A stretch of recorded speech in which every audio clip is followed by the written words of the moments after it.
زبیری صاحب، یہ جو سبسٹینشل کمپلائنس کی بار بار بات حکومت بھی کرتی ہے کہ ہم نے دو چیزوں کو انشور کیا ہے، یہ کہ جو عمران خان صاحب جو قیدی ہیں ڈیالہ جیل سے، ان کو لا کر ہسپتال میں ڈاکٹرز کے پینل کے سامنے پیش کیا، دوسرا اس کو انشور کیا کہ ان کی طبیعت کے حوالے سے ان کی فیملی سے ملاقات کرائی جائے. تو جو بیس لائن ہے اس آرڈر کی ہم نے وہ پوری کر دی ہے. تو قانونی طور پہ آپ کو لگتا ہے کہ حکومت نے اپنے وہ تمام جو بیسز ہیں ان کو سیفلی کور کیا ہے یہاں پہ؟ بسم اللہ الرحمن الرحیم. بہت شکریہ آپ کا. بالکل نہیں. آرڈر یہ تھا کہ ان کو الشفا ہسپتال لے جایا جائے گا. وہ پیرا 13 جو ہے اس کے اندر صاف صاف لکھا ہوا ہے کہ ان کو کیا کرنا ہے.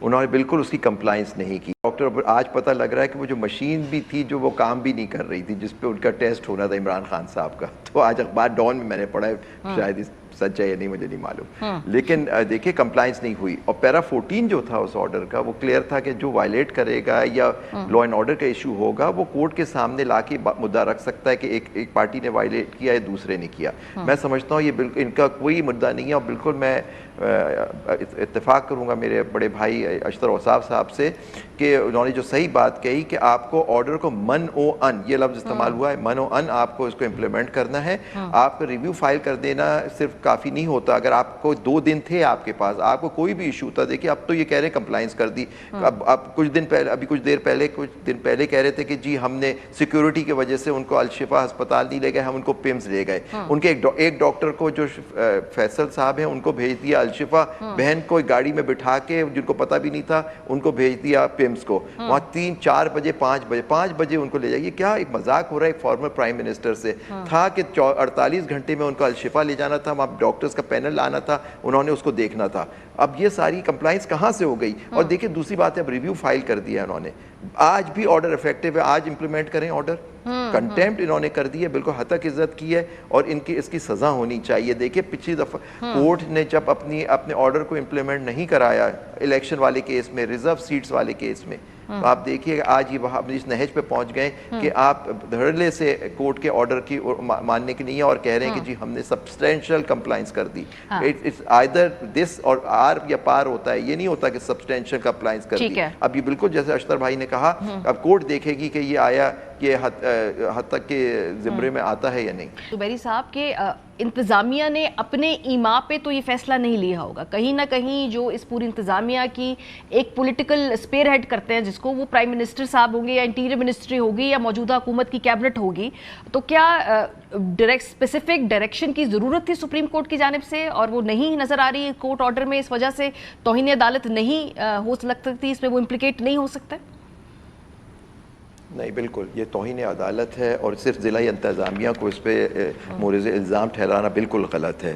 آرڈر تھا شفا ہسپتال میں ان کو رکھنا ہے. آپ بغیر کسی اجازت کے ان کو پمز لے گئے, تو پمز سے واپس کیوں لائے ادھر جیل؟ پھر پمز بھی رکھ لیتے ان کو. اور آپ فیصل جو ان کے ڈاکٹر ضلعی انتظامیہ جیل انتظامیہ نے ان کے جو ڈاکٹر جس کو ہونا تھا ان پہ پینل میں, وہ ڈاکٹر فیصل جو ہیں, فیصل سلطان, ان کو روانہ کر دیا اڈیالہ سے الشفا. تو خود تو نہیں گئے ہوں گے, انہی لوگوں نے کہا ہوگا کہ ہم وہاں لے کے آ رہے ہیں, آپ وہاں جائیے. دیکھیے نا یہ کیا مذاق ہو رہا ہے, کورٹ سے مذاق ہو رہا ہے. آپ کہہ رہے ہیں سبسٹینشل کمپلائنس ہو گئی, ان کے لیگل ایگلز نے ان کو بتایا, اگر لیگل ایگلز نے بتایا تو ان کو مروایا ان کے لیگل ایگلز نے, سوری ٹو سے. آپ نے ایک آرڈر تھا کورٹ کا کرنے. دوسرا میں وکیل تھا اس کیس میں, یہ جو خط لکھنا تھا سوئٹزرلینڈ کو, میں آپ کو بتاؤں وہ ڈائریکشن تھی فیڈرل گورنمنٹ کو. Federal government is headed by the prime minister and the cabinet. اس کے بعد تو خیر ججمنٹ آ گئی. تو اب ایشو یہاں بھی تو یہی ہے, federal government is a party, ان کو ڈائریکشن ہے کہ ان کو وہاں لے کے جا. اگر نہیں ہوا کیا مجال ہے ان کی, وہ جو ایک چیف کمشنر یا سپرنٹینڈنٹ جیل, کہ ان کو وہاں نہ لے جائے؟ یہ بتائیں نا آگے کہ کس نے کہا کہ ان کو پمز لے جائے. آپ جانتی ہیں کہ جب یہ آرڈر پاس ہوا, میں ایک پروگرام میں, تو میں اشتر بھائی کے ساتھ ہی ایک پروگرام میں تھا, انہوں نے کہا کہ من و ان ہوگا. میں نے اس پروگرام میں کہا تھا یہ نہیں امپلیمنٹ کریں گے اس آرڈر کو, کیونکہ یہ ان کے بس کی بات ہی نہیں ہے, کیونکہ کہیں اور سے ان کی ڈوریں کھنچتی ہیں. اور دوسری بات میں نے جو بات کی تھی وہ یہ کہا تھا کہ یہ آپ کی جرنلسٹ جو اس حکومت سے قریب ہے, انہوں نے کہنا شروع کر دیا تھا, آپ اٹھا کے دیکھ لیجئے کہ ان کو لے کے ہی نہیں جائیں گے الشفا، ان کو پیمز لے کے جائیں گے، اور وہی ہوا۔ آپ دیکھیے ہمارے یہاں آپ کے جرنلسٹ کی جو اسٹیٹمنٹس ہیں ان دنوں کے 48 گھنٹے والے، انہوں نے کہا تھا ان کو پیمز لے کے جائیں گے، ایوری بڈی واز سیئنگ، اور وہ یہ بھی کہہ رہے تھے آرڈر امپلیمنٹ نہیں ہوگا، نہیں ہوا ہے آرڈر امپلیمنٹ، تو اس سے زیادہ کنٹیمپٹ کیا ہوگی؟ اور اس میں سمجھتا ہوں سب سے ہائیسٹ اتھارٹی انوالوڈ ہے اس کے اندر، ان کو وہاں نہ لے جانے کا۔ اگر ٹھیک تھا ان کو پیمز میں رکھتے، پیمز کی تو مشین ہی خراب تھی، آج پرائم منسٹر نے آرڈر کیا مشین صحیح کراؤ۔ تو آپ دیکھیں تو یہ ستپال ہار ان کی بہن نے کہا کہ وہاں تو لائٹ بھی نہیں تھی، سیکیورٹی کی یہ بات کر رہے ہیں کہ بڑی سیکیورٹی تھی وہاں، ویسے تو آپ بلڈنگوں پہ حملے کر کے لوگوں پہ حملے کرتے ہیں، ان کو وہاں سے نکالتے ہیں، آپ ہر جگہ جا کے آپ ریڈ زون میں ہم لوگ آ کے ٹھہرتے ہیں کورٹ کیس کرنے کے لیے، مجال ہے کہ ہم ادھر سے ادھر موو کرتے ہیں، وہ پھنس جاتے ہیں، اتنی تو سیکیورٹی ہوتی ہے وہاں۔ اب یہ معاملہ